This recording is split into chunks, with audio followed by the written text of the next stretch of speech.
bado anaiweka ndani kwa Ahoua, inavushwa kwa mtafuta Soa lakini haijafika. Soa anacheza mlinda mlango.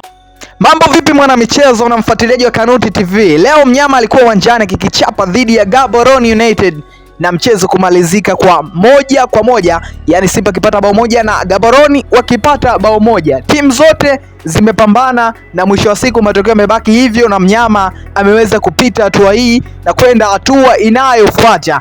Goli la Simba likiwekwa kimiani na Jean Charles Ahoua kwa penati moja nzuri sana, lakini wakati huo Chamuka Ahoua akafanya makosa ambayo yamesababisha timu ya Gaborone kuweza kupata goli baada ya kumchezea madhambi katika eneo la 18, na wao pia wakapata penati na kuandika bao la pili. Lakini Simba wameweza kukosa nafasi nyingi sana ambapo alipata Jean Charles Ahoua lakini alishindwa kuzitumia ipasavyo.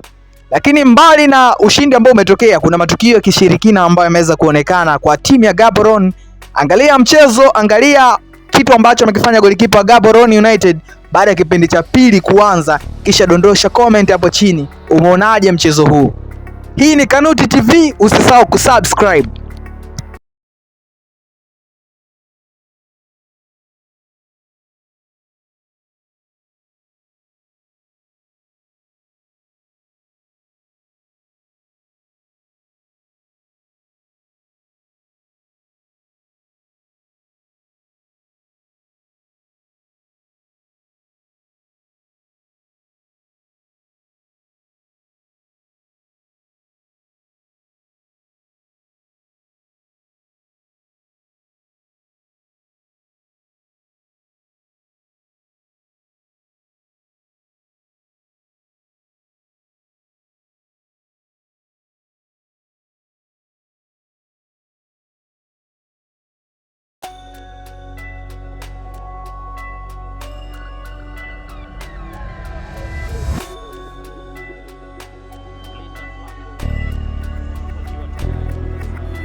Akachelewa Shamu Karabwe akamgonga kwa nyuma Thabo Maponda, naye bila hiana yoyote akaenda chini.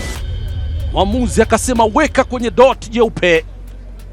Simba walipata goli la kutangulia kupitia kidoti cheupe, kuonesha kwamba hakuna mambo mepesi. Haya, Disere anaiweka nyavuni, 1-1. Aggregate 2-1. Wameinuka benchi zima kule kuonesha kwamba sasa bado mambo na